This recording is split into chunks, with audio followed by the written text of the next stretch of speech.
Around Dodge City and in the territory on West, there's just one way to handle the killers and the spoilers, and that's with a U.S. Marshal and the smell of Gunsmoke.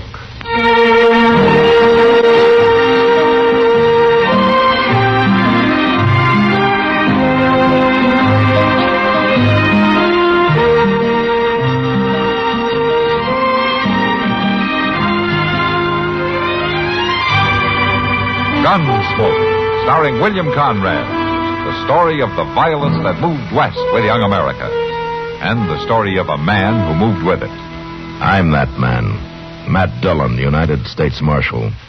The first man they look for and the last they want to meet. It's a chancy job, and it makes a man watchful. And a little lonely.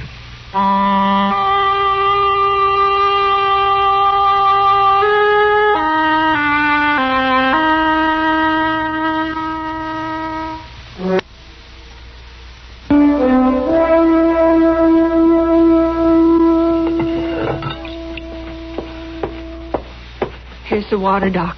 It's hot. Thank you, Sarah. Put it down on that chair. Doc. Huh? Doc, you can heal him, can't you? You can make him live. He's bad hurt, Sarah. Awful bad hurt. But he's so young. Don't that help, being young? Bullets are no respecters of age. If I could have seen him sooner, maybe. They sent him home like that, Doc. My boy.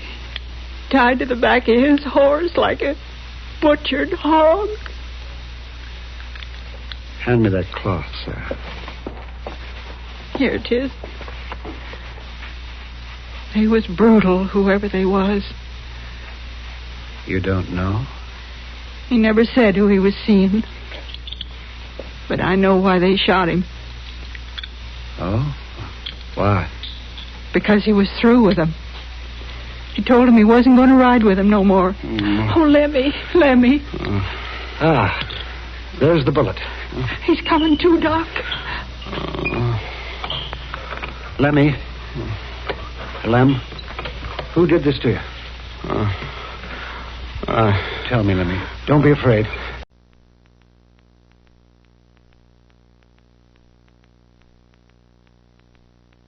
Try, Lemmy. Try to speak. Who shot you?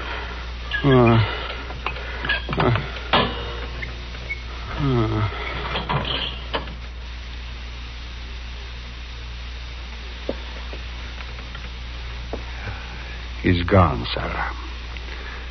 I'm sorry. Oh, Doc. Maybe if you hadn't been at him so... Sarah, you know I wouldn't hurt your boy. I've known him since he was a child. But we should know who did this terrible thing. They should be made to pay. There's no paying for Lemmy. I know, Sarah. I know. But someone's got to answer for it. Now think now. Are you sure you don't know who did it? No, Doc. I swear I don't.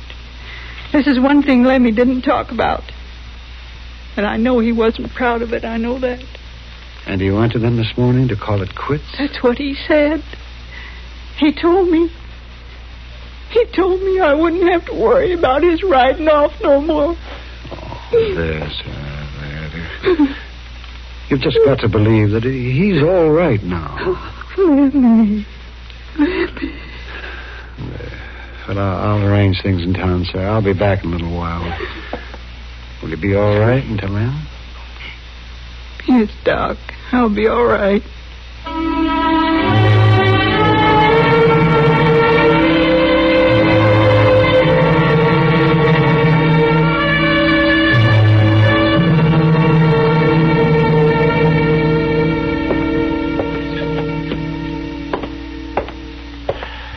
Doc, will you sit down? It isn't going to help you any to tramp back and forth across the floor all day long. I guess you're right, but I tell you, Matt, it was terrible. Doesn't sound very pretty. Shot in the back and sent home tied to his horse. A young boy like that. You think his mother was telling the truth about not knowing anything about it? Yes, man, I do. The boy was evidently trying to get out of some kind of trouble. Yeah. You think he'd been mixed up in something? Huh? Yes, that's the way it looks to me. But he wasn't really a bad boy, and I figure when he found out what he was in for, he wanted no part of it. And whoever it was, he killed him to keep him quiet. I think that was it, man. Seems funny, though, that I'd send him home then. Well, whoever it was thought he was dead. There was barely a sign of life in him when I got to him. Yeah. He might have been sent home as a warning to his mother, in case she did know anything. Yeah, you could be right. I'd give a lot to know who did that. Well, I'll ride on out there this afternoon, Doc. Whoever it was will be hard to trace, though, with the boy not saying a word. Well, I suppose so. I wish that... Say, Matt. Yeah, Doc? How would it be, do you suppose, if the killer thought the boy did talk? What do you mean? I mean, suppose word got around that the boy had talked to me, that I know who the killer is. You'd be a bigger target than a buffalo. Well, no, I think that... Now, you're thinking crazy, Doc. If the killer got the idea that you know anything, your life wouldn't be worth a nickel. It'd flush them out, wouldn't it, Matt? Well, maybe it would, but if they thought that you knew about it, they'd kill you. Yeah, but maybe it's now, you the listen to way... me, Doc. This is my business. You stick to trying to keep folks alive. You let me take care of the other. Well, I'd sure like to take care of this one. Just forget it, Doc. You've already done all you could for Lemmy and his mother. Now, I'll ride out there. Mr. Dillon? Oh, hello, Doc. Oh, Chester. Mr. Dillon, there's been a killing out to the woods place. Yeah, Chester, I know. Doc was there when the boy died. Oh. Well, that's a shame, Doc. A nice boy like that. It's a terrible shame. How'd you find out about it, Chester? Well, I was passing by Mr. Jonas's store, and I heard about it. I ordered the coffin there, Matt. Oh, I see. Matt, I don't think you'll find much to go on out at the woods place. I looked around, but there weren't any unusual tracks. You was doing some tracking? Well, I may not be a bloodhound like you are, Chester, but I can read some. That's all right, Doc. Get my horse, will you, Chester? Yes, sir. Doc, you want to come with me? No, Matt, thank you. I've been there twice today. You tell Sarah I'll drop by to see her tomorrow. Yeah, I'll do that. Doc. Yes, Matt. Now, don't you get any fancy ideas about making up a story. We'll get this man. He'll make a mistake. They all do. I just hope I'm around when he does.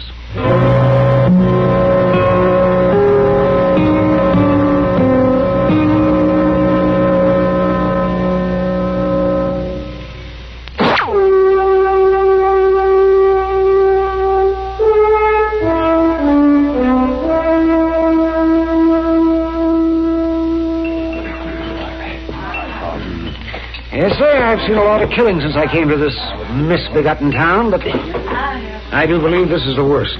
Sounds awful, Doc. Shooting a boy in the back. That poor kid didn't even have no chance to see who done it. Oh, he saw who did it, all right. Oh, yes. He knew who killed him. I thought you said he was already out when you got to him. Well, he was, yes, he was. But he roused himself just before he died. Enough to say a few words. And you heard him, Doc? I heard him all right. Well, who done it then? Not so fast. Oh, not so fast. I'll do my talking at the proper time and not before. Seems to me you're doing an awful lot of talking right now. Yeah. Oh, hello, Kitty. He's telling us he knows who killed the woods boy. Oh, that's so? Why don't you come over to my table, Doc, and talk to me for a while, huh? Yeah, well, yes, all right, Kitty. You bet. Sam, another round of beer over here. Yes. I'll see you later. Yeah, sure. Sure, Doc. You ever heard anything like that? Yeah. All right, Kitty. Now, Doc Adams, what are you up to? Oh, just have a beer, Kitty. You've seen me drink beer before. I never seen you buy it for the whole crowd before. Well, Here we are. Now, sit down, Doc. Thank you, Kitty. And you were gossiping like an old woman, bending the ear of anybody in the place that listened. Well, there's always a lot of talk about a killing. A killing isn't usually your favorite kind of talk. Is it true you know who killed the boy? Well, yes, Kitty. I was there when Lemmy died. Does Matt know this? Well, not exactly. Does Matt know that you're spreading the word around that you know who the killer is? No, Kitty, he doesn't. No, I'll bet he doesn't. Are you trying to get yourself killed, Doc? Oh, now stop worrying about it. This is a man's work. You mean you're doing this on purpose? Now, Kitty, you listen to me. I'm not anxious to get myself hurt. But whoever did this must be brought in. So you've been telling this story all over town? What's the best way I know of flushing him out? He'll kill you, Doc. Sure as you're sitting here. But then we'd know who did it, wouldn't we? Doc, you're a stubborn old fool. I just hope you get a chance to grow older.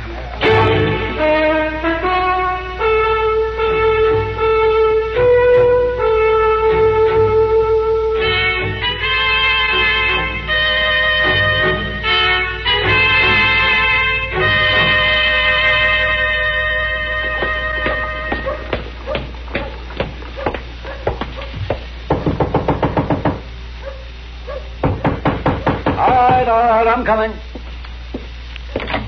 Yes? You're Doc Adams, ain't you? That's who I am, son. Well, I'm supposed to fetch you out to the Widow Woods place. Oh, something wrong, Messiah? Reckon so. You're supposed to come. Sarah sent you, did she? Well, you're supposed to come because she's sick. I see.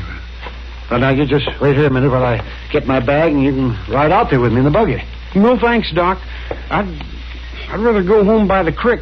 I don't want to ride with you. Oh, all right, son. Yes, all right. Perhaps I'd better go alone at that. Okay. Well, so long, Doc.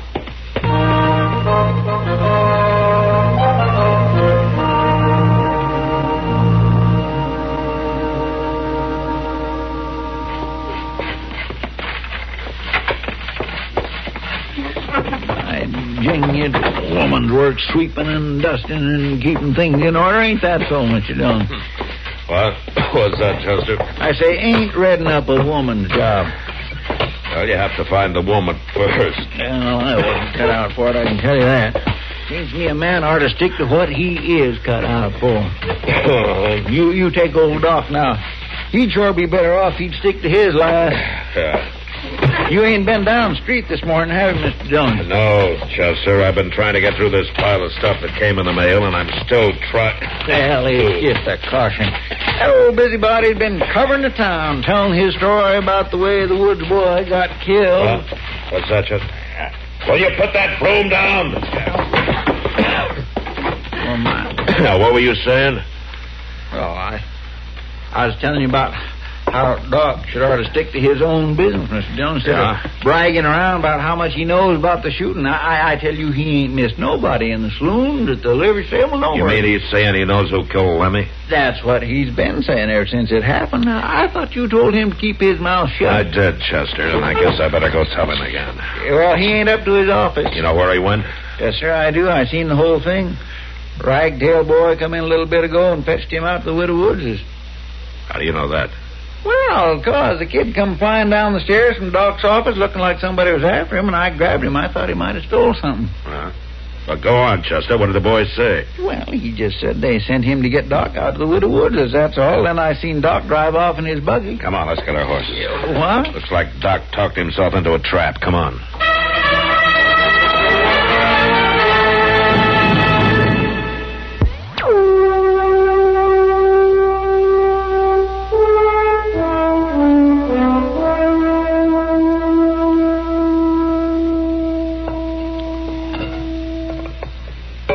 That coffee hot yet? Bring it over here. I'm fixing to. Splash some milk into mine. You just keep looking out that window, Rope. Doc Adams will be just be getting here. It'll do you. Anxious to get myself hurt. But whoever did this must be brought in. So you've been telling this story... That's about us mighty quick. He don't know anything, I tell you, not anything at all. Well, that ain't what he says. Bragging all over Dodge, he knows about us. Well, I was here, wasn't I? I was here the whole time, every minute after you sent my Lemmy home, and he didn't say anything, I tell you. Oh, he tried, Lemmy did. He tried, but he couldn't. He couldn't speak. You butchered him up too bad. Shut her up, Mort. She makes me feel crawling. Just as soon as Doc Adams walks in here. Hey, here he comes. Mort, there's his buggy. Stay low now till he gets in here.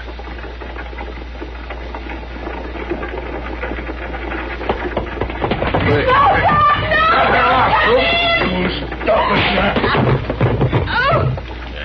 Hey, you heard her shout. He's heading for the barn. Come on, we gotta get him short.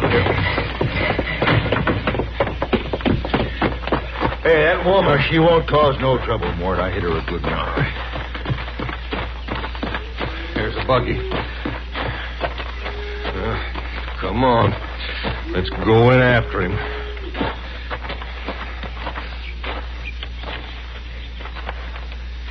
All right. Inside now.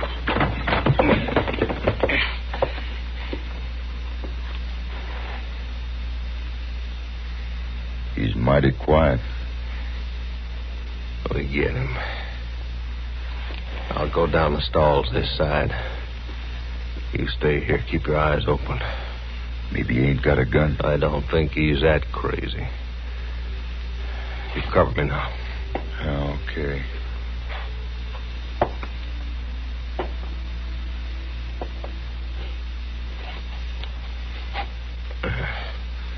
Ain't in this stall.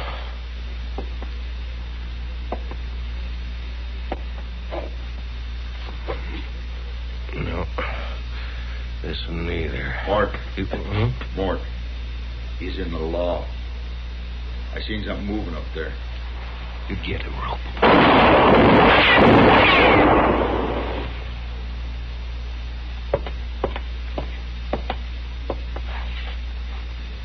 He ain't shooting back. Oh, he sure ain't.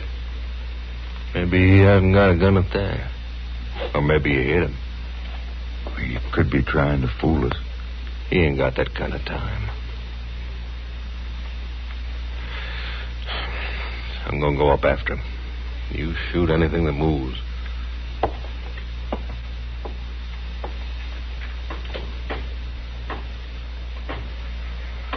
All right, drop your gun. It's a marshal. Get him!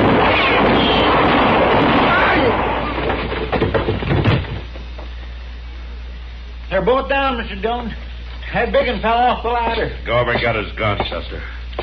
This one's dead. Yes, sir. He's dead, too, Mr. Dillon. Yeah. Doc. Doc, you all right?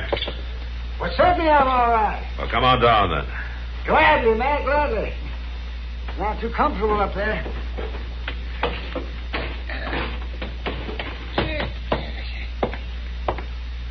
Now, where's your gun?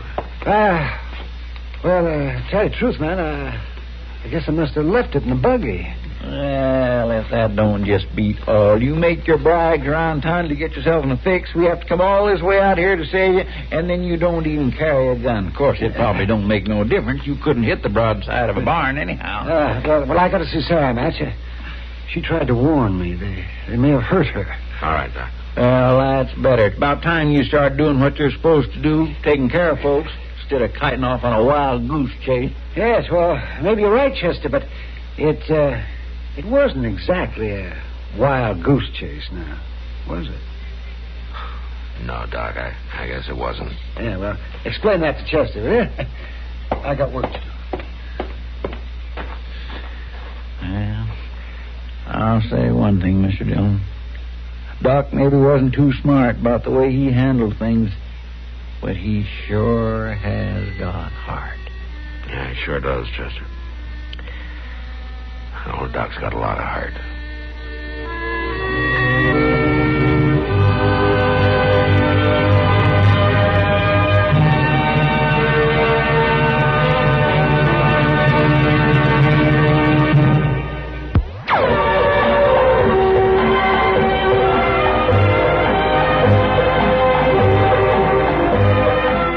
Gunsmoke.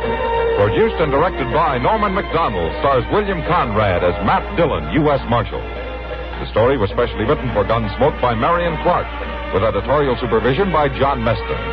Featured in the cast were Helen Klee, Irene Anders, and Sam Edwards. Parley Baer is Chester, Howard McNear is Doc, and Georgia Ellis is Kitty. This is George Walsh inviting you to join us again next week for another story on Gunsmoke. This is the CBS Radio Network.